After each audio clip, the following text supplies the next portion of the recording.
അതെ, ഇന്ന് പണി എന്താ അറിയോ? ഞങ്ങളെ മോനികാക്ക് കുറച്ച് പൈസ ശേഖരിച്ച് വെച്ചിട്ടുണ്ട് കേട്ടോ. ചില്ലറ പൈസയാണ്. അപ്പൊ ഇതാണ് ഇപ്പൊ എണ്ണാൻ പോകാനുള്ളത്. ഈ ബാഗിലുള്ളത് നമ്മൾ ആദ്യം എണ്ണി വെച്ചതാട്ടോ. 2430 രൂപ ഉണ്ട് ഇതില്. അതിനുശേഷം മാറ്റി വെച്ച് നമുക്ക് എണ്ണി നോക്കാട്ടോ. അപ്പൊ ഞങ്ങളെ മോനികാക്ക ഇതാണ് കേട്ടോ. എൻ്റെ അളിയനും കൂടിയാണ്. എൻ്റെ ചെറിയ കുട്ടിയാണത്. ഞങ്ങളെ ചെറിയ കാക്കയാണ്, മോനുകാക്കയാണ്, ഒക്കെയാണ് ഞങ്ങൾക്ക്. നമുക്ക് എണ്ണി വെക്കുക. പൈസ ഫുള്ള് എണ്ണി വെക്കുക. ഈ വരുന്നത് ഞങ്ങളെ വലിയ കുട്ടിയാണ് കേട്ടോ. ഇതാണ് ഇവിടുത്തെ ഞങ്ങളെ ചെറിയ കുട്ടി. അപ്പൊ ഞങ്ങള് മൂന്നാളും കൂടി പൈസ എണ്ണാൻ പോവാ കേട്ടോ. കാക്കാക്ക് ഈ പാത്രം തൂക്കി പിടിച്ച് നടക്കാൻ കഴിയാനിട്ടോ ഞങ്ങൾ ഇത് എണ്ണി മാറ്റി വെക്കുന്നത്.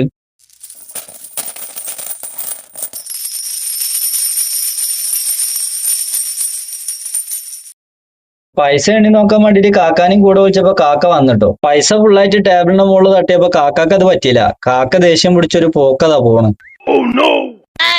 പൈസ ഫുള്ളായിട്ട് ടേബിളിന്റെ മുകളിൽ തട്ടിയതാ. നമ്മള് 1 റുപ്യന്റെ വേറെ, 2 റുപ്യന്റെ വേറെ, 5 രൂപന്റെ വേറെ, അങ്ങനെ മാറ്റി മാറ്റി വെക്കണം കേട്ടോ. അങ്ങനെ നമ്മൾ 1 രൂപന്റെ കോയിൻസ് ഇത്രത്തോളം മാറ്റി വെച്ചിരിക്കണം കേട്ടോ. പിന്നെതാ 2 രൂപയുടെ, പിന്നെതാ 10 രൂപയുടെ കോയിൻസും, പിന്നെ 5 റുപ്യന്റെ കോയിൻസും കേട്ടോ ഉള്ളത്. അങ്ങനെ ഈ മാറ്റി വെച്ച ചില്ലറ പൈസ ഒക്കെ ഞങ്ങൾ എത്ര ഉണ്ടെന്ന് എണ്ണി നോക്കുകയാണ് കേട്ടോ. ചില്ലറ പൈസ എണ്ണി കൊണ്ട് നിൽക്കുമ്പോ കാക്ക വന്നിട്ട് പറഞ്ഞു, വെച്ച് പൈസ ഒന്നും കൊണ്ടുപോവില്ലേ, എനിക്ക് വേണം, ഇന്റേതാണെന്നൊക്കെ പറഞ്ഞുകൊണ്ട് വന്നിക്കണം. അങ്ങനെ ഞാൻ പറഞ്ഞു, കാക്കാന്റെ പൈസ ഒന്നും ഞാൻ കൊണ്ടുപോകില്ല, ഒക്കെ ഇവിടെ തന്നെ ഉണ്ടാവും, ഞാൻ എണ്ണി നോക്കാൻ വേണ്ടി എടുത്തതാണെന്ന് പറഞ്ഞിട്ടോ. അങ്ങനെ സമാധാനമാക്കി വെച്ചിക്കാണ്.